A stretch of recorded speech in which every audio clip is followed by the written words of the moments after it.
መልኩ በማስረጃ የቀረበ ነው። እሱን በሳተላይት ቴሌቪዥን እየደጋገምን ያስተላለፍነው ነው። ህብረተሰቡም እየተከታተለ ግብረ መልሱንም እያየን ነው። በማህበራዊ ሚዲያ ላይ በቲክቶክ እና በሌሎች ፕላትፎርሞች ያንን ወሳኝ ክፍል ለማሰራጨት ጥረት ያደረጋችሁ በሙሉ በዚሁ አጋጣሚ አድናቆታችንን አክብሮታችንንም እንገልጻለን። በጣም ጥሩ የሆነ መናበብ ታይቷል።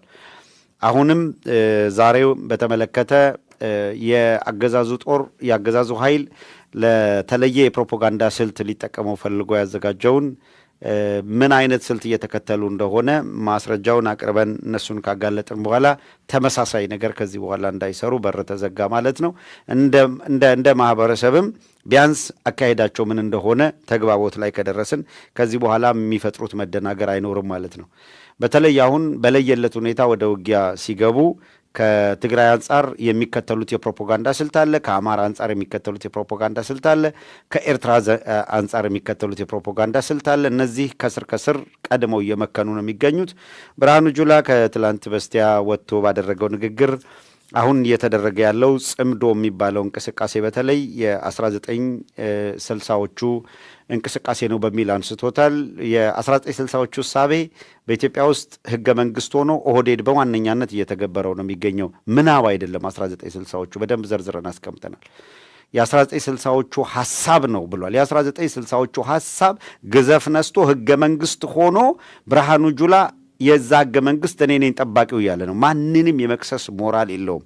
አበደን ዝግ ነው ይሄ ሰው። እንደዚህ አይነት እንጭፍጫፊ ጫወታና እኔ በምሰጣችሁ አቅጣጫ ፍሰሱ የሚል ነገር የሆነ ጅል ፈልጋችሁ ማደናቆር ትችላላችሁ። ነገር ግን በእኛ በኩል ህዝባችን ተገቢውን ንቃተ ህሊና እየፈጠረ ስለሆነ የብርሃኑ ጁላ ወይ ሽመልስ አብዲሳ ጢባ ጢቤ ሊጫወቱበት የሚችሉበት ሁኔታ እያከተመ ነው። እንደለመዱት ባህር ዳር ተሻግረው የብአዴን ሰዎችን ኮንቪንስም ኮንፊውዝም አድርገው ጥቂት ጊዜ የቀረ ዕድሜ ካላቸው እዛ ላይ መጫወት ይችላሉ። ነገር ግን የታመመ ትርፍ አንጀት መቆረጡ አይቀርም። ካልተቆረጠ ሌላው የሰውነት ክፍል ይጎዳል፣ ትክክል አይመጣምና ትርፍ አንጀት ጥቂትም ቢሆን ጠቀሜታ ያለው ንጽህናውን ጠብቆ እንደው ባለበት እንኳን ትርፍ ሆኖ ያንኑ ትርፍ አንጀቱን ጠብቆ መቆየት የቻለ እንደሆነ ነው። እና ችግሩ ምንድን ነው? ትርፍ አንጀት ክፍት አፍ ከሆነና አፉን ሲከፍት በዚያ ከሱ አቅም ውጭ የሆነ የምግብ ክፍልም ምንም ነገር እዛ ውስጥ ከገባ እሱን ደግሞ መቋቋም አይችልም። ይሄ ከአቅሙ በላይ በልቶ ወይም ከአቅሙ በላይ ጠጥቶ ሲያለቅስም ሲሰቃይም እንደሚያድር አይነት መሆን ነው። እንዲህ ያለ ነገር ውስጥ ሲገባ ትርፍ አንጀትን ቶሎ አስወግደህ ሌላውን የሰውነት ክፍልን ጤንነት ካልጠበቅ ያቺ ትንሽ ያልካትና የናካት ትርፍ አንጀት ተቆርጣ ከመውጣቷ በፊት እዛው ሰውነት ውስጥ ግን የፈነዳች እንደሆነ ያቺ ትርፍ ነገር ጠቅላላ ሰውየውን ከጥቅም ውጪ ታደርጋለች። በጣም ፈጣን የተጠና እርምጃዎች በጣም ኢምፖርታንት ሆነው ከፊታችን የተደቀኑ መሆናቸውን ማስታወስ ያስፈልጋል። ከዚህ ውጪ የፕሮፓጋንዳ ማሽኖቻቸው ካድሬዎቻቸውም አሁን ቱ ቢ ኦነስት በጣም ብዙዎቹ እየተጋለጡ ነው የሚገኙት። አሁን በማህበረሰቡ ውስጥ ቫሊዩ ሰጥቶ የሚያደምጣቸው አካል የለም። አብዛኛዎቹ ጆተኒዎች እንደሆኑ ተረጋግጧል። ትንሽ ሳንቲም ከተየሳብክ መጫወቻ ኳስ የምታወጣባቸው ናቸው። ይህን በምንም መልኩ ለተወሰነ ጊዜ እንኳን በኢትዮጵያዊነት ስም በመከለል ራሳቸውን ለኢትዮጵያ ያሰቡ የተለዩ አካላት በማስመሰል ሞክረው ነበረ። ግን ፈጽሞ ሊሳካ የሚችል ባሰቡት መንገድም የሚሄድ አልሆነም እና ይሄንን እንደው አስታውሰናችሁ ለማለፍ ነው። አድማጮቻችን፣ ይህ የዛሬው መርሃ ግብራችን እንግዲህ እንደተለመደው ሁልጊዜም እንደምናደርገው ጥርት ያለ መረጃ አቀናጅተን አደራጅተን እንመጣለን። መረጃውን ለእናንተ እናደርሳለን። ቬሪፋይ ሳናደርግና ሳናጣራ መረጃ ይዘን አንመጣም። ያገዛዙ ኃይል በተለይ አሁን ከአርበኛ ዘመነ ካሴ ጋር በተያያዘ የነዛው ማስረጃ በሁለት መንገድ አሳሳች የሆነ አደገኛ ስልት ተከትሎ ነው የመጣውና በእርግጠኛነት ይሄ አሸርጠው እንዲያለቅሱ የሚያደርጋቸው ነው። ሀውካም እንደዚህ ኃይል እንቅስቃሴዎችን እንዴት በጥንቃቄ የሚለው ግራ ይገባቸዋል ብዬ አስባለሁ። በጣም ጥንቃቄ በተሞላበት መንገድ ነገሩን አይተነዋል፣ እናጋራችኋለን። የገባችሁበትን ቻናል በረምብል ላይ ያላችሁም በዩቲዩብ ቻናል ላይ ያላችሁም ቀዳሚ ተግባራችሁ ላይክ ማድረግ መሆን ይኖርበታል። በዚሁ መሰረት ስንቶቻችሁ የላይክ በተኑን ሂት አድርጋችኋል? የላይክ በተኑን ተጭናችኋል? እስኪ እንደው በጣም እቺ ቀላሏ ሰው እኮ በየተራራው በየሸንተረሩ እየተጋደለ ነፍሱን ሰጥቶ ረሃቡን ጥሙን ታግሶ ብዙ የደከመ እየለፋ ነው የሚገኘው እና እንደው በተቻለ መጠን ይህን ቀላሉን ኃላፊነት ለመወጣት አትቦዝኑ ለማለት ነው። ሁላችሁም የበኩላችሁን ርብር ማድረግ አትዘናጉ። መጀመሪያ ላይክ አድርጉ። ከዚያም ላይክ ያደረጋችሁ አካላት ሼር አድርጋችሁ የቀጥታ ስርጭት ጀምሯል ብላችሁ በፌስቡክ ገጻችሁን መጽሐፍ ላይ መለጠፋችሁ እርግጠኛ ሁኑ። በቴሌግራም በዋትሳፕ እና በመሴንጀርም በመሳሰሉት የጋራ ግሩፕ ያለችሁበት ቦታ ላይ ደግሞ ወደ ግሩፑ ሊንኩን በመላክ ብትሳተፉ ቀና ነገር አደረጋችሁ ማለት ነው። አድማጮቻችን በድጋሚ ከኛ ጋር ቆይታ አድርጉ። አንድ 30 ሰከንድ እንውሰድ። ማን ከየት ገባ የሚለውን ቼክ ካደረግን በኋላ ወደ ዝርዝር መረጃዎቹ አልፋለሁ። ከተናገርኩ በኋላ ያለውን ነው የምቆጥረው። ከተናገርኩኝ በኋላ ሰው ዛሬ እሺ፣ ቶሮንቶ ቀዳሚ ሆነዋል። ቶሮንቶ ከዛ አንተነህ ከአየር ጤና፣ ከዚያ ቦስተን እንበርታ ቤተሰብ ብላለች። ኢትዮጵያ ሀገሬ አድሚናችን እናመሰግናለን። ተፈሪ መኮንን ገብተዋል። በጣም ከልብ እናመሰግናለን። ከካናዳ ቶሮንቶ ብሩክና ቤተሰቡ ከኦቶዋ ካናዳ ሁልጊዜም እንደሚያደርጉት ገብተዋል። እናመሰግናለን። ከፍኖተ ሰላም ገብተዋል። የሽሜ ሰፈር ልጅ ነኝ ብሏል። ከሳውዝ ኮሪያ ገብተዋል። እንደተለመደው እናመሰግናለን። ከነቡቺ ዘባተሎ ሰፈር ገብቻለሁ ብሏል። እናመሰግናለን። ከፊት በር ወይም ሸራተን አሁን እንግሊዝ ነው ያለሁት ብለዋል። እናመሰግናለን አንተንም። ከሳሪስ 58 ገብተዋል። ከሱዳን ገብተዋል። ከኢትዮ ሰገነት ሚዲያ ከማማው ላይ ብሏል። እናመሰግናለን። ከወልዲያ ሰላምህ ይብዛ ብላችኋል። ሰላማችሁ ይብዛልን፣ ከልብ እናመሰግናለን። በነገራችን ላይ ወልዲያ አብይ አህመድ ወደ ወልዲያ ቀናለሁ ብሏል። ለዚህም የተሰጠ የማስጠንቀቂያ መልእክት አለ። እሱንም በተመለከተ የምንላችሁ ይኖራል። የወልዲያ ጉዳይ እንደዚሁ እናነሳለን መረጃውን።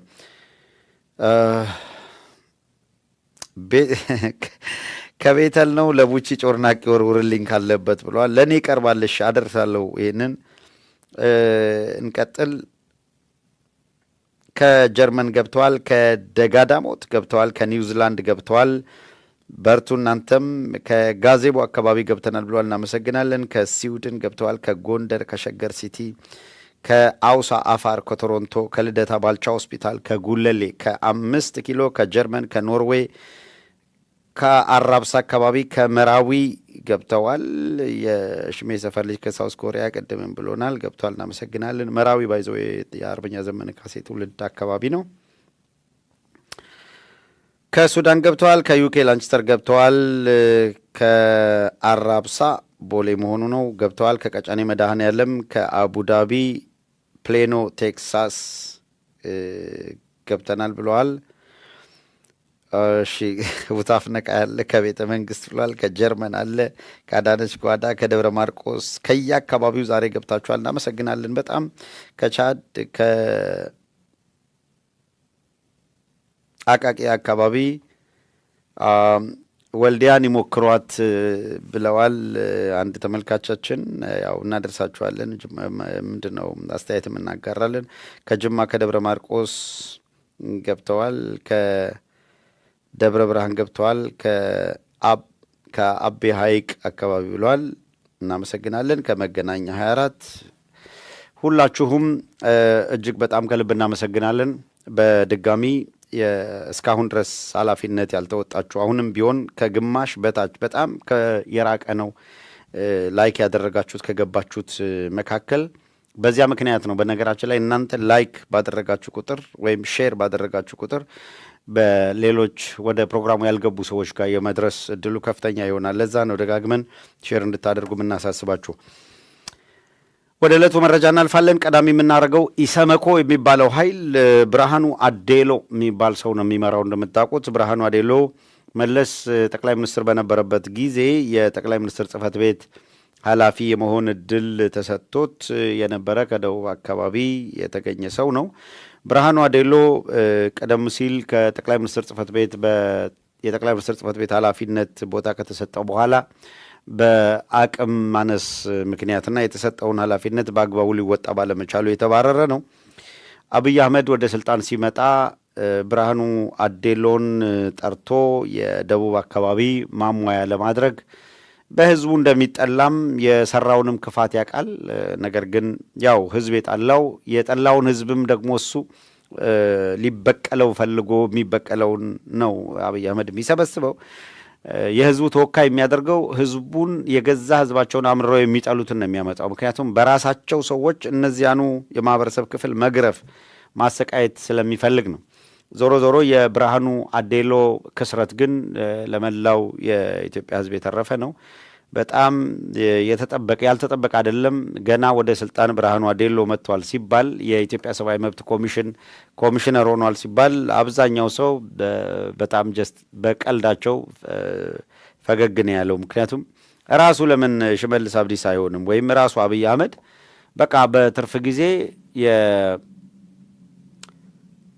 የኢትዮጵያ ሰብአዊ መብት ኮሚሽንን በሚመለከት ራሴው ሪፖርት እሰጣለሁ ቢል እኮ ቀላል ነገር ነው። ምንም ብርሃኑ አዴሎን በማምጣት ሊቀይር የሚችለው ሊጨምር የሚችለው ምንም ነገር እንደሌለ ያው ግልጽ ነው።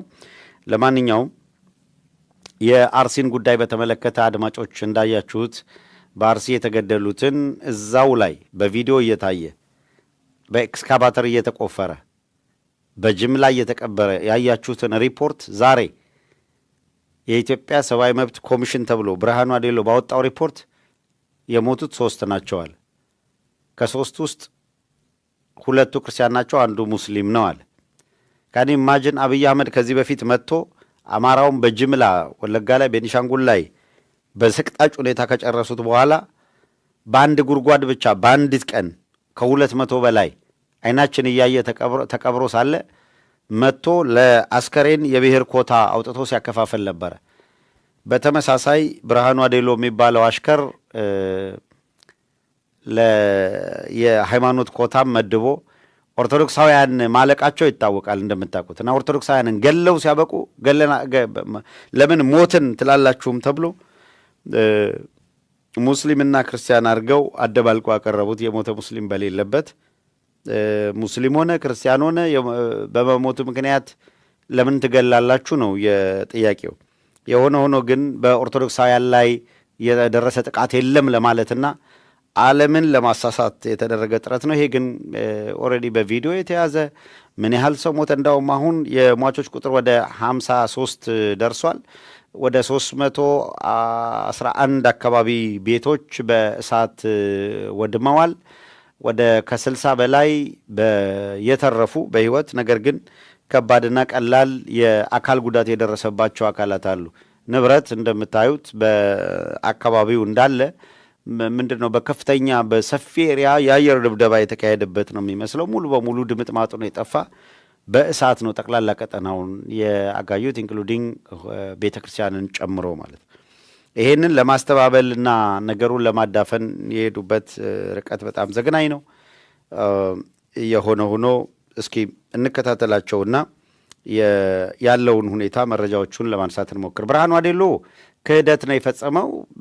የብርሃኑ አዴሎ ክህደት ግን ብዙ ሌላ ውዝግብ ክርክር ውስጥ የሚከተን አይደለም። ለምን እንደዚህ አይነት ክህደት እንደፈጸመም ስለምንረዳ ማለት ነው። ዋናው ነገር ቤተክርስቲያን ይሄ ደረሰባት እነከሌ ይሄንን ገጠማቸው ለቅሶ የየ ሳይሆን አሁን ለደረሰ ምእመኑ በጀመረው መንገድ በያዘው መንገድ የአብይ አህመድ አገዛዝ እንዲያበቃለት እንዲያከትመለት ከመስራት የዘለለ ሌላ ምንም ነገር ቢያደርግ አዋጭ አይደለም፣ ጠቃሚም አይደለም። እዛ ጋር ጊዜ ማጥፋት አያስፈልግም። ሰው የሰብአዊ መብት ኮሚሽን እንደው ለውይይትም የሚበቃ ነገር ሆኖ ሳይሆን ግን እንደው ቢያንስ እንድትታዘቡ ምን እየተደረገ እንደሆነ እንድታዩ ለማለት ያክል ነው ያነሳሁት። አንድ ከዚሁ ጋር አያይዘን በቤተክርስቲያኗ ላይ የተፈጸመውን ክህደት አስመልክቶ አንድ የቀረበ ጥሪ ያለ እሱን እንከታተላለን። ደህና የጥምረት ለቤተ ክርስቲያን በሚል ዓለም አቀፍ የኦርቶዶክሳዊ ንቅናቄ በሚል የተጀመረ እንቅስቃሴ አለ። ከዚህ ቀደም እንደምታውቁትና በእነሱ በኩል በዛሬው ዕለት የወጣ አንድ መግለጫ በቀጥታ ለጣቢያችን የተላከ አለ። ለጣቢያችን የላኩትን ደብዳቤ በዚህ ደረጃ እንደምትመለከቱት ነው። ለኢትዮ ሰገነት ሚዲያ በላኩት ደብዳቤ ጥምረት ለቤተ ክርስቲያን ዓለም አቀፍ ኦርቶዶክሳዊ ንቅናቄ በሀገራችን እንዲሁም በመላው ሀገሪቱ በሚገኙ የኦርቶዶክስ አማንያን ላይ ይልቁንም ማለቂያ የሌለው በሚመስል መልኩ በምስራቅ አርሲ ዞን መጠነ ሰፊ ኦርቶዶክሳውያን ጭፍጨፋ፣ ማፈናቀልና ቤተ ክርስቲያንን ማቃጠል እየተፈጸመ ይገኛል። ይህንን አስመልክቶ ኢትዮጵያውያን ትብብር ይህንን ግፍ የሚያወግዝበትና ተጋድሎውን ለማጠናከር ጥረት ለቤተ ክርስቲያን ሰኔ 6 ቀን 2018 ዓ.ም ማለትም ጁን 13 2026 በዲሲ ሰዓት አቆጣጠር ከረፋዱ 11 ሰዓት ኤኤም ጀምሮ የበይነ መረብ ውይይት ተዘጋጅቷል። በዚሁ መሰረት ከዚህ በፊት ላደረጋችሁ ተሳትፎ ምስጋና እናቀርባለን ብለዋል። በዚህ የበይነ መረብ ፕሮግራም ላይ ሚዲያው የቀጥታ ስርጭት ሽፋን እንዲሰጥ ነው ጥሪ ያቀረቡት። ዋናው ነገር በሚዲያ የቀረበውን ጥያቄ በቀጥታ ለነሱ ተገቢው ምላሽ ይሰጣል። ነገር ግን ማስታወቂያውን በዚሁ አጋጣሚ ለመንገር ነው። ፕሮግራም የሚካሄድበት ዕለት እንድታውቁት ነው። በንቅናቄው አንድ መርህ ወይም መፈክር አምጥቷል። አትግደል አትገደል የሚል የበይነ መረብ ንቅናቄ ጥምረት ለቤተ ክርስቲያን ዓለም አቀፍ ኦርቶዶክሳዊ ንቅናቄ ይላል። ሰኔ 6 ቀን ጁን 15 ሰኔ 6 ወይም ጁን 15 በዲሲ ሰዓት አቆጣጠር 11 ሰዓት ኤኤም ላይ ይጀምራል። በአውሮፓ ሰዓት አቆጣጠር 17 ሰዓት ማለት ነው። በኢትዮጵያ ከምሽቱ 12 ሰዓት ገደማ ሲሆን ፕሮግራሙ ይጀምራል። በዚህ የበይነ መረብ ፕሮግራም በኦርቶዶክሳውያን አንድ መርህ ይዘን ተነስተናል የሚል ነው። አትግደል አትገደል። ይህን ሲሉ ምን እያሉ ነው ያሉት? ምን አይነት መልእክት ይተላለፋል? የንቅናቄው ዓላማ ምንድን ነው? ሁላችሁም ተገኝታችሁ ጥያቄ መጠየቅም እድሉ ስላለ የሚቀርቡ ጥሪዎችን ካደመጣችሁ በኋላ በምትችሉት ልክ እንድትሳተፉ የቀረበ ጥሪ ነው። በሚዲያዎችም የቀጥታ ስርጭት ሽፋን እንዲሰጣቸው ጥያቄ አቅርበዋል። በዕለቱ እንድትገኙ ለሁላችሁም ጥሪ ለማድረግ ነው። የእኛን ተከታታዮችም እንደዚሁ ተገኝታችሁ በፕሮግራሙ ላይ የምትችሉትን አስተዋጽኦ እንድታደርጉ በዚሁ አጋጣሚ መልእክቱን ማድረሳችንን ለመግለጽ ነው። ወደ ሌላው እንሄዳለን። ከሰዓት አንጻር ነው ትንሽ ነገሬን ፈጠን ማድረግ ይኖርብኛል። በርካታ ርዕሰ ጉዳዮች ስላሉ በተለይ ዋና ዋና አጀንዳዎች ላይ በተለየ ሁኔታ ማተኮር ይኖርብናል። በዚሁ መሰረት እንቀጥል። ወደ ሌሎቹ የመረጃዎች እናልፋለን። እንደ መረጃ አንስተን ከምናልፈው ውስጥ የጌታቸው ረዳ ስምረት ፓርቲን በተመለከተ እናነሳለን። የተወሰኑ ነገሮች የጌታቸው ረዳ ስምረት ፓርቲ የፖለቲካ ትግል አቅጣጫን በተመለከተ የማስቀምጠው አዲስ መስመር አለ ብሏል። የጌታቸው ረዳ ስምረት የምትባለው ፓርቲ በፖለቲካ ትግል አቅጣጫን በተመለከተ አዲስ መስመር ወይም አዲስ አቅጣጫ እናስቀምጣለን ብሏል። ይሄ የሚመነጨው ያው እንደምታውቁት የነጌታቸው ረዳ እነ ጻድቃን ያሉበት አንድ የተቀናጀ የተደራጀ ቲም አለ። የዚህ ቲም እንቅስቃሴ አሁን አብይ አህመድ ወደ ጦርነት ሊገባ ስለሆነ እንደ ፖለቲካ ክንፍ በማገልገል ከትግራይ የተወሰነ ደጋፊ አብይ ማግኘት የሚችልበት እድል ያለ እንደሆነ ለመሞከር ነው። ነገር ግን በእውነቱ አሁን ጊዜ ማጥፋትም በእነሱም ላይ ቢሆን ጊዜ ማጥፋት የለብንም። የትግራይ ህዝብ ዳር እስከ ዳር እውነት ለመናገር ልክ ጠያፍ ስለሆነ ስሙን መጥራት ቢቸግርም ይታወቃል። ልክ ካካ እንደነካው እንጨት የተጠየፋቸው አካላት ናቸው። እንኳን ከጌታቸው ረዳ ከጻድቃን የሚነገር ፕሮፓጋንዳ ሰምቶ የትግራይ ህዝብ አሁን ለአብይ አህመድ ሲምፓቲ ያሳያል ተብሎ በጭራሽ ይገመት አይደለም።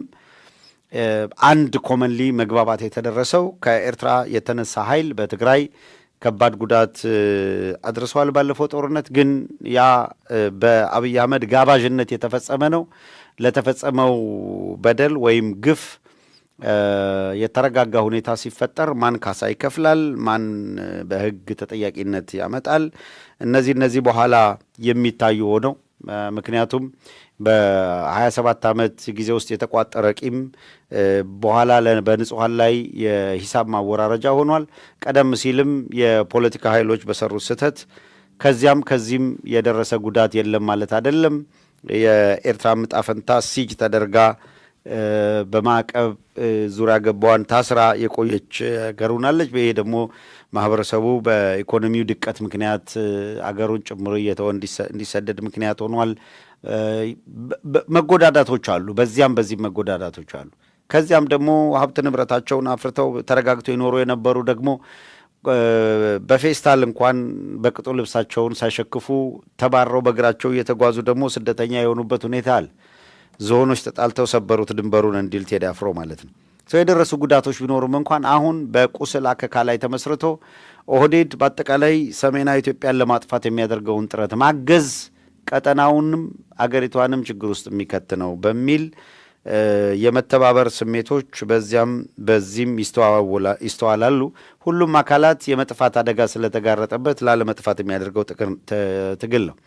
4 ኪሎ ይሄ ከጦረኛ ፖሊሲ የሚነሳ አደገኛ እንቅስቃሴ አለ። ጦረኛ ፖሊሲ ያላቸው በቅጡ ግን ቤተ መንግስት ምንድን ነው? የአገር አስተዳደር ምንድን ነው? ዲፕሎማሲ ምንድን ነው? ወታደራዊ ሳይንስ ምንድን ነው? ምንም አይዲያው የላቸውም። አንድ መጥፎ የታሪክ አጋጣሚ የፓወር ቫኪዩም ሲፈጠር ክፍተቱ ሲፈጠር ዘለው ቤተ መንግስቱን የሚቆጣጠሩበት ሁኔታ ተፈጠረላቸው። ወታደራዊ ሳይንስ ምንድን ነው? ሚሊታሪ እንዴት ይመራል? they have no idea። የውጭ ጉዳይ ፖሊሲ ማለት ምን ማለት ነው? ከውስጥ ወደ ውጭ ነው? ከውጭ ወደ ውስጥ ነው? ከአጎራባች ጋር ያለ ግንኙነት ምንድን ነው? ቀጠናው ጂኦፖለቲካው ከሀያላን ጋር የሚኖረው ግንኙነት ምን ይመስላል?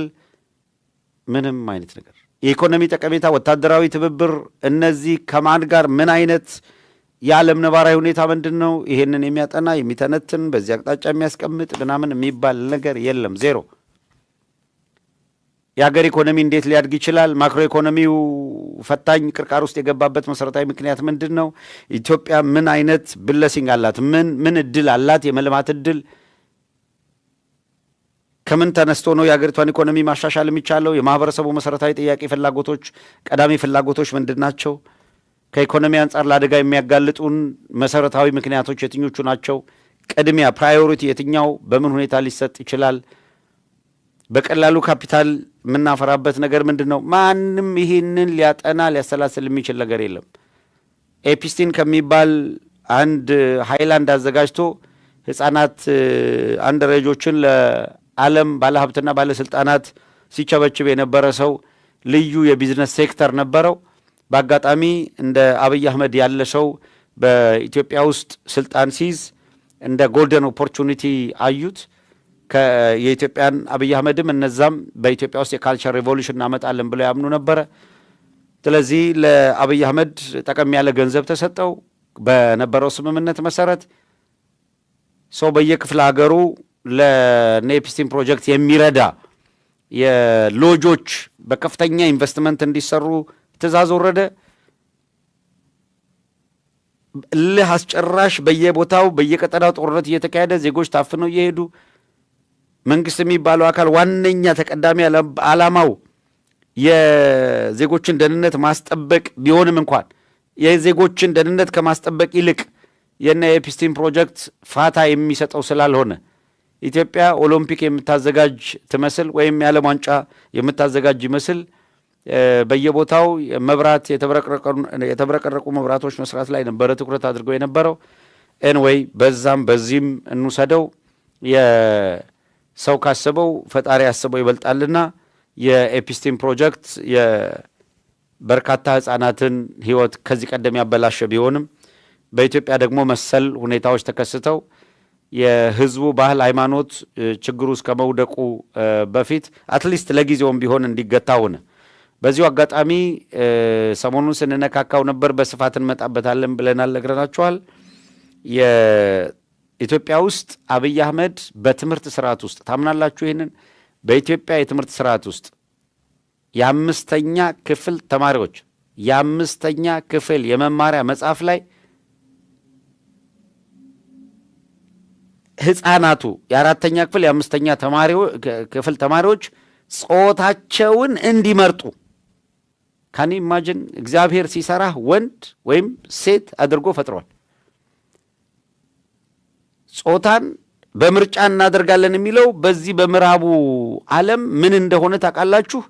በሃይማኖትም በባህልም ከፍተኛ ቻሌንጅ ገጥሞት በተለይ በአሜሪካ የዶናልድ ትራምፕ አስተዳደር ከመጣ በኋላ እንደዚህ አይነት እንቅስቃሴዎች በተለይ በመንግስት በጀት ተደግፈው እንዳይንቀሳቀሱ ተደርገዋል። እንደሱ ብቻ ሳይሆን መንግስት በጀቱ የባይደን አስተዳደር በጀት መድቦ ነበረ ይህን የሚያስተገብረው። አንድ ህፃን ልጅ ዕድሜው 12 ከሞላ ጾታ የመምረጥ መብት አለው ብለው ያንን ደግሞ ጾታውን እንዲቀይር የሚያደርግበት ከፍተኛ የፕላስቲክ ሰርጀሪ ወሬቨር የህክምና ወጪ መንግስት በጀቱን እንዲመድብ አድርገው ቤተሰብ ከ18 ዓመት በታች ባሉ ህፃናት ላይ ያለውን ተጠሪነት ወይም መብት በመንፈግ በመግፈፍ ህፃናቱ የመወሰን መብት አላቸው በራሳቸው ላይ ብለው የ12 ዓመት ልጅ በራሱ ላይ እንዲወስን የሚያደርግ ህግ አስቀምጠው እጅግ የከፋ በጣም ሰይጣናዊ የሆነ ነገር ተጀምሮ ነበር። ይሄ በተለይ እንደ ኢትዮጵያውያን እንደ ሀበሾች ኢትዮጵያውያን እና ለዚህ አይነት የባህል አብዮት በጣም ሩቅ የሆኑ በጣም የከፋም ሁኔታ ስለሆነ ሃይማኖታቸውም ሞራላቸውም የማይፈቅድ ህዝብ በአሜሪካን ሀገር የሚኖር እንኳን የዶናልድ ትራምፕ አስተዳደር መጥቶ ሁኔታውን እስኪለውጠው ድረስ ልጆቻቸውን ምን እንደሚያደርጉ ስቃይ ውስጥ የገቡ ፈተና ውስጥ የገቡ ብዙዎች ነበሩ እና እንደዚህ ያለ አስገዳጅ ህግ ወደሌለበት ስቴት የግድ ልጆቻቸውን ይዘው ለመሸሽ ብዙዎች በተዘጋጁበት ነው ይሄንን የሚሽር ህግ የመጣው። በጣም አሳዛኙ ግን ኢትዮጵያ ውስጥ ኦህዴድ በትምህርት ስርዓት ውስጥ ይሄንን የምነግራችሁ ትክክለኛ ስለሆነ ነው። ማስረጃውን ሲምፕሊ የአምስተኛ ክፍል መማሪያ መጽሐፍ ላይ ገለጥ አድርጋችሁ የምታገኙትን ነገር ነው የምንናገረው። እንዲህ ያለ ነገር በትምህርት ስርዓት ውስጥ ጭምር አስቀምጠው አገሪቷን እንዴት ወዳለ ወደ ከፋ መቀመቅ እየወሰዷት እንደሆነ ብታውቁ የጦርነቱ እልቂት ብዙ ላይገርማችሁ ይችላል። ምክንያቱም ከመሰረቱ ነው ሁሉን ነገር እናበላሸዋለን ብለው የተነሱት። አብይ አህመድ ወደ ስልጣን ከመምጣቱ በፊት እዚህ ወደ ዋሽንግተን ዲሲ መጥቶ የፕሮስፐሪቲ ገስፕል የሚባል አንድ የእምነት እንቅስቃሴ በከፍተኛ ቢሊዮነሮች ወዘተረፈ የሚደገፍ ይሄ ኮንስፓረሲ አይደለም፣ መሬት ላይ ያለ እውነት ነው።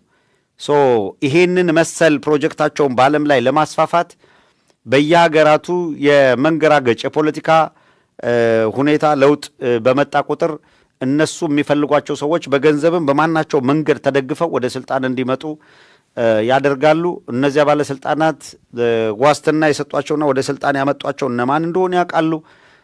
የሚሰጧቸውን ፕሮጀክት ደግሞ እንዲፈጽሙ አስገዳጅ ሁኔታዎች ያስቀምጣሉ። ይሄ ነው እየተደረገ ያለው። እጅግ በጣም በእውነቱ ዘግናኝና የከፋ ነገር በአገራችን እያጋጠመ መሆኑን እየተሄደበት ያለው ሰይጣናዊ ጉዞ ከባድ መሆኑን እንድትረዱት ነው። ክረምት በመጣ ቁጥር ወይም የሆነ ጊዜ እነሱ የአምልኮ ስራቸውን ያደርጋሉ በሚባልበት ጊዜ ሁሉ በገፍ የሰው ልጆች እየታረዱ እንዲያልቁ እየተደረገ ያለበት ሁኔታም ብዙዎችን እያነጋገረ ነው ያለው። በአንድም በሌላ መልኩ መርተው አገር አስተዳድረው የሆነ ቦታ ያደርጋሉ ተብሎ የሚታሰቡ ሰዎች አይደሉም አሁን ያለውን ሁኔታ እያደረጉ ያሉት። ይሄ ለጥንቃቄ እንዲረዳ መረጃውን እንደው ቢያንስ በተወሰነ ደረጃ አንስተን ለማለፍ ነው። ሌላው የአማራ ክልል የሕክምና ማህበርን በተመለከተ በክልሉ የሚገኙ የጤና ተቋማት የ5 ዓመት ተረኛ ሲሆኑ ሊከፈላቸው የ5 ወር የተረኝነት ክፍያቸው ሊከፈላቸው ባለመቻሉ ምክንያት የሕክምና ማህበሩ የ5 ወር የውዝፍ ደሞዝ ይከፈል ብሎ ጥያቄ ያቀረበ። ጥያቄ በማቅረባችን የመንግስት ብለው ጠሯቸው የመንግስት አካላት ከፍተኛ ዛቻና ማስፈራሪያ እያደረሱብን ነው። ይሄ ሁኔታ ሄዶ የሕክምና ባለሙያዎች አሁንም እንደ አለፈው ጊዜ የስራቸውን እንዲያቋርጡ ከሙያቸውም እንዲናጠቡ ምክንያት ይሆናል። ይሄም ደግሞ ማህበረሰባችንን የሚጎዳ ይሆናልና ይሄ አገዛዝ ወይም ይሄ ቡድን ለሕክምና ባለሙያዎች እንግዲህ በአማራ ክልል ተመልከቱ፣ ከፍተኛ ችግር እስከ ቅርብ ጊዜ ድረስ መምህራን ይገደላሉ፣ ታፍነው ይሰወራሉ። ይሄ ዓለም አቀፉ የሕክምና ባለሙያዎች መብት ተሟጋች ድርጅትን የሰብአዊ መብት ተሟጋች ድርጅቶች ጭምር በሪፖርታቸው አካተው በአማራ ክልል ከባድ ፈተና እየገጠመ ያለው ማነው የሕክምና ባለሙያዎች ላይ ያነጣጠረ ግድያ፣ አፈና፣ እስር፣ እንግልት ይፈጸማል የሚል ነው። ይህል በቃ ብሎ የ5 ወር ደሞዛቸውን ከከለከሉ በኋላ ደሞዝ ይከፈል ብለው በመጠየቃቸው ደግሞ ሌላ የእስርና ዛቻ እየደረሰባቸው ስለመሆኑ ገልጿል። አንድ ስርዓት ሲበሰብስ ሲያረጅ ሲያበቃለት የሚያሳየውን ባህሪ እያሳዩ ነው። ከሁሉም ጋር መናቸፍ፣ ሁሉንም በኃይል እንፈታለን ማለት የስርዓታዊ ውድቀቱ ማሳያ ነው። ይህን ካፒታላይዝ አድርጎ ሲያበቃ ሁሉንም ህዝብ ከእንዲህ ያለው መከራ ሰቆቃ ለማውጣት ጥረት የሚያደርግ ማንኛውም አካል በቀላሉ ተቀባይነት፣ ተሰሚነት የሚያገኝበት እድል የሚፈጠረው እንዲህ ያሉ ሁኔታዎች ጠንከር ብለው ተጠናክረው የቀጠሉ እንደሆነ ነው። እንግዲህ በርዕሰ ጉዳዩ ላይ ወዳለው ነገር ከማለፋችን በፊት ከፋኖ ጋር የተያያዙ ደግሞ የተወሰኑ በቀጠና የሚደረግ እንቅስቃሴ አለ። በእርግጥ ርዕሰ ጉዳዩ አንዱ ከምናነሳቸው በርዕሰ ጉዳዮቻችን ከተቀመጡት የፋኖ እንቅስቃሴ ነው። ፈጠን እናድርግና አንድ ባንድ መረጃዎቹ ላይ አተኩረን የተወሰነ ነገር ለማለት እንሞክር። መለስ እልበታለሁ የአርበኛ ዘመነ ካሴ የቅርብ ሰው ስለሚባለው እነዚህ ቀዳሚ መረጃዎቹ ላይ ነው ያነሳው ስለሆነ ነው። እስኪ የስ ቄሱን ይምጡና ማን ነው ቆሞስ ነው ምናምን አሁን ዝም ብሎ ምንም በየመንደሩ እኮ ብድግ ብሎ ከሌ ቆሞስ ሆኗል ይሏችኋል። እንደው መከራው የህዝባችን መከራ በጣም በእውነቱ ያሳዝናል። ይቅርታ አንድ ጊዜ አንድ ቪዲዮ ነበረ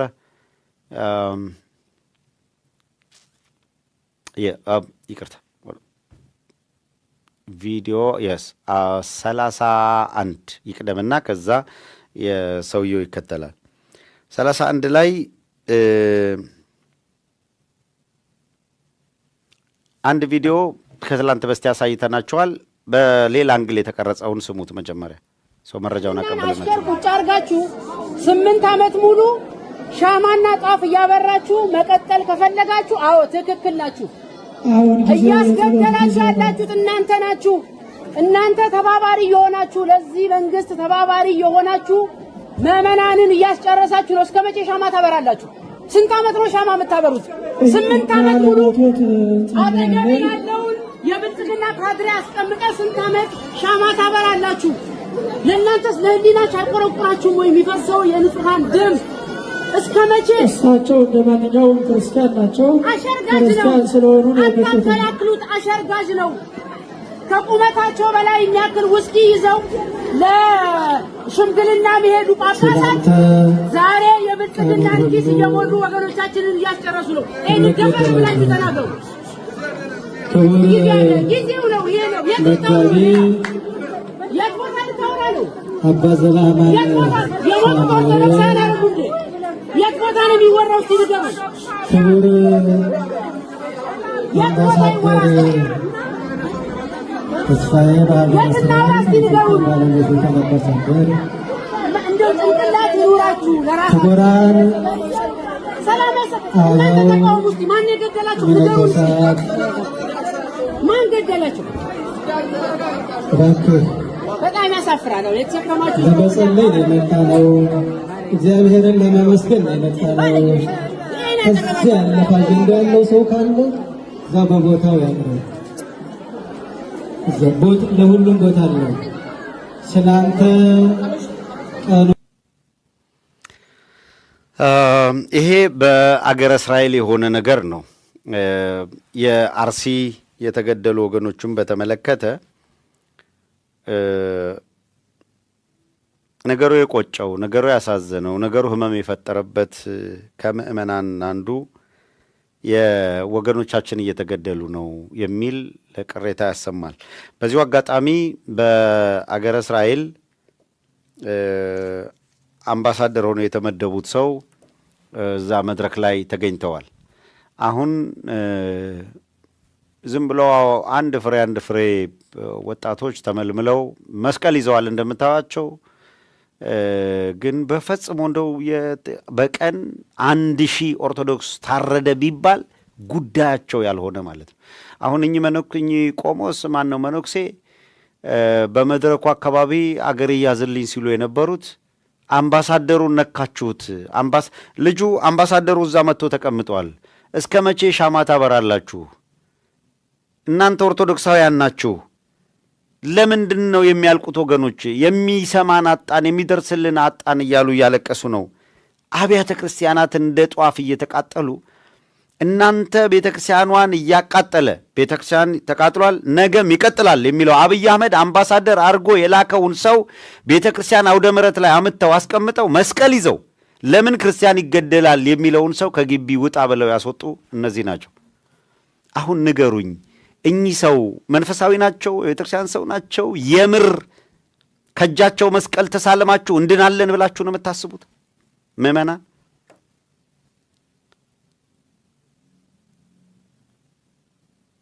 እንዴ ሐናና ቀያፋ እኮ ሊቀ ካህን ናቸው። በግቢያቸው ግን የክርስቶስ መሰቀል ነበር የሚነገረው የሚሰበከው።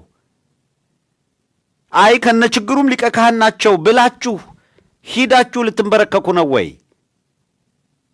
የማክሰኞ ምክር ሐሳብ እንስቀለው ነው። ከአብይ አህመድ አገዛዝ ጋር የሚቆሙ መነኮሳት ሞታችንን ከመደገስ የዘለለ ምን የሚጠቅም ነገር ለቤተክርስቲያን አድርገዋል ብለን ነው ከጎናቸው ልንቆም እንችለው? ችግሩ የማን ነው? የምዕመናን አይደሉ? በእውነት ችግሩ የማን ነው? እንዲህ ያለውን ሰው እንዲህ ያለ ለወገኑ ካህናት ሲታረዱ ከአገዛዙ ጋር የሚቆም እንደው ቢያንስ እኮ ያ ወጣት ልጅ ያያችሁት ቤተክርስቲያን ግቢ ውስጥ ያያችሁት ልጅ ሲኖር የሚባል ልጅ ነው። ስሙ ነው፣ ቤተሰብ ያወጣለት ስም ነው ሲኖር። ይሄ ልጅ በዛ ቤተክርስቲያን ግቢ ውስጥ ቁጭቱን፣ ሐዘኑን፣ ጸጸቱን እንዴት እንዲህ ይደረጋል ብሎ ህመሙን የተናገረው። አምባሳደሩን ወንበር አውጥተው ዙፋን ሰርተው አስቀምጠውታል። የቪዛ ምናምን ሲሸቅሉ የሚውሉ ናቸው። መቼም ይሄ እንጀራ በሉት ምናምን በሉት ከኢትዮጵያ የሚመጣ ነገር በሙሉ ካህኑ ነው እዛ ደግሞ የሚሸቅለው። በቃ ቢዝነስ ላይ የተመሰረቱ ሀብታሞች ቢጠሯቸው ማይሰው የተወለወሉ እላዩ ላይ ንትብ ያለ በቃ የልብሰ ተክህኖ ለብሶ በቤተ መቅደስ ውስጥ ቀድሶን አይታጎልም ብሎ ጧፍ ቢያጣ ልብሱን ጠቅልሎ አንድዶ ቀድሶ ሲወጣ የአብይ አህመድ እነ ሽመልስ አብዲሳ ያሰማሩት ወታደር ያርድና ይጥለዋል። እነዚህ ከነ ሽመልስ አብዲሳ ጋር ቆመው ቤተ ክርስቲያኗን ተጠቅመው እነዚህ መለካውያን ምዕመናንን ያሳድዳሉ፣ ቤተ ክርስቲያንን ያሳድዷታል። የስ ጎበዝ፣ እንደዚህ የሚያደርጉትን አካላት በይፋ እያመጣችሁ በይፋ እያጋለጡ መሄድ ነው። ቀደም ሲል ያያችኋቸው አምባሳደሩ ምንም አላረገም፣ አምባሳደሩን አትናገሩ እያሉ ሲጮህ የነበሩ ናቸው። እኚኛው አባ ዕንባቆም ይባላሉ። እዚያው ቤተልሔም የሚኖሩ ናቸው። ክርስቲያኖች ተገደሉ፣ እየተገደልን ነው ሲላቸው አንተ ነህ የምትገለው፣ አሾክሿኪው አንተ ነህ የሚል ንግግር ነው የሚያደርጉት። በድምፅ ሰምታችኋቸው እኚህ ናቸው ሲናገሩ። ማን ነው ይሄንን የተናገረው? ከጀርባ የምትገለው አንተ ነህ የሚለው አምባሳደር፣ የአብይ አህመድ አምባሳደር አጠገቡ አስቀምጦ አንተ ነህ የምትገለው ብሎ የተቆጨውን ልጅ የሚናገረው ማን ነው? ያንን ሰው ላኩልን አለን። ላኩልን ፎቶግራፋቸው። ታዝናላችሁ በጣም ሰው። በእስራኤል ያላችሁ ክርስቲያኖች የእውነተኛ ክርስቲያኖች እያልን ያለ ነው። እውነተኛ ክርስቲያኖች ይሄን እያደረጋችሁ በቤተ ክርስቲያኗ ላይ በሚያልቁት ምዕመን ላይ የግፍ ግፍ እንዲቀጥል የአብይ አህመድን አምባሳደር የቤተ ክርስቲያኑ ራስ አድርገው በክርስቶስ ፋንታ የቤተ ክርስቲያኗ ራስ አምባሳደሩን አድርገው የሚቆጩ ምዕመናን ከግቢው እንዲባረሩ የሚያደርጉ እነዚህን ተሸክማችሁ ጸሎታችን ከእስራኤል ማይከለ ምድር ከተቀደሰችው ስፍራም ቢሆን ወደ መንበረ ጸባዖት ይወጣል ብላችሁ እያሰባችሁ ከሆነ እንደዚህ አይነት ስህተት አትስሩ። ጉባኤውን ክርስቶስ ይጠየፈዋል እንደዛ ሲሆን። ከግፈኞች ጋር ከሚተባበሩ ጋር ክርስቶስ አብሮ አይቆምም። መጽሐፍ የሚለው ይሄን ነው። ማንም ከግፈኛ ጋር እስከተባበረ ድረስ መስቀል በእጁ ይዞ ጎበዝ። አቡነ ጴጥሮስ ደግመዋለሁ። አቡነ ጴጥሮስ በጣሊያን ጥይት ሲረሸኑ ለጣሊያን ያሸበሸቡ ካህናት ነበሩ፣ ጳጳሳት ነበሩበት። አቡነ ቴዎፍሎስ ሲገደሉ ይገደሉ ብለው የፈረሙ ግድያን ያጸደቁ ጳጳሳት በዘመኑ ነበሩ።